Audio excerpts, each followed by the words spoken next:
হামাসের সঙ্গে যুদ্ধবিরতির প্রথম ধাপ শেষ হওয়ায় গাজায় সব ধরনের মানবিক সহায়তা প্রবেশ বন্ধ করা হয়েছে। ইসরায়েলের প্রধানমন্ত্রী বেনিয়ামিন নেতানিয়াহুর কার্যালয় থেকেই এই ঘোষণা আসে। অভিযোগ করা হয়, মার্কিন প্রেসিডেন্ট ডোনাল্ড ট্রাম্পের দূত স্টিভ উইটকফের প্রস্তাব অনুযায়ী সাময়িক যুদ্ধবিরতি বাড়াতে এখনও রাজি হয়নি হামাস। এক বিবৃতিতে নেতানিয়াহুর কার্যালয় থেকে জানানো হয়, জিম্মি বিনিময় চুক্তির প্রথম ধাপ শেষ হওয়ার পর হামাসের উইটকফের আলোচনার প্রস্তাব হামাস প্রত্যাখ্যান করায় গাজা উপত্যকায় সব ধরনের পণ্য সরবরাহ বন্ধের সিদ্ধান্ত নিয়েছেন নেতানিয়াহু। আরও বলা হয়, জিম্মিদের মুক্তি না দেওয়া হলে ইসরায়েল কোনো যুদ্ধবিরতি মেনে নেবে না। হামাস তাদের সিদ্ধান্তে অটল থাকলে আরও কঠোর পদক্ষেপ নেওয়া হবে। মানবিক সহায়তা বন্ধের সিদ্ধান্তকে ব্ল্যাকমেইল এবং যুদ্ধবিরতি চুক্তির ওপর অভ্যুত্থান বলে অভিযোগ করেছে হামাস।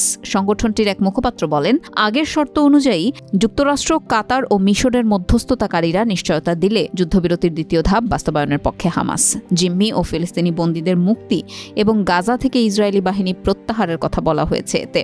একই সঙ্গে গাজায় সহায়তা সরবরাহ পুনরায় শুরুর জন্য ইসরায়েলকে বাধ্য করতে বিশ্ব নেতাদের কাছে আহ্বান জানিয়েছে হামাস।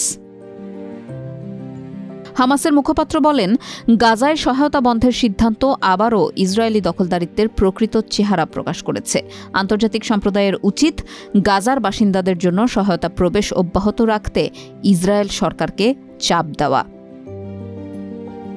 নেতানিয়াহুর কার্যালয় থেকে বলা হয়েছে, একটি মার্কিন প্রস্তাবে সম্মতি দিয়েছে ইসরায়েল, যেখানে মুসলমানদের রমজান ও ইহুদিদের পাস ওভার সময়কালে প্রায় 6 সপ্তাহ যুদ্ধবিরতির কথা বলা হয়েছে। এই সময়ের শেষে আলোচনা ব্যর্থ হলে আবারও যুদ্ধ শুরুর অধিকার সংরক্ষণ করবে ইসরায়েল।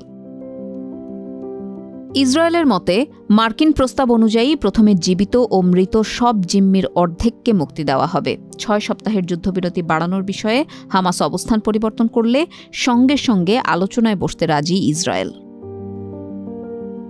19 জানুয়ারি কার্যকর হওয়া যুদ্ধবিরতির প্রথম ধাপ 1 মার্চ শেষ হয়েছে।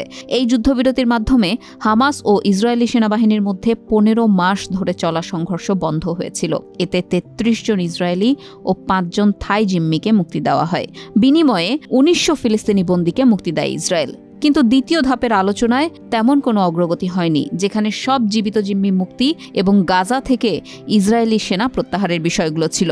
ধারণা করা হয় এখনও 24 জন জিম্মি জীবিত আছেন আর 39 জনকে মৃত বলে ধরে নেওয়া হচ্ছে।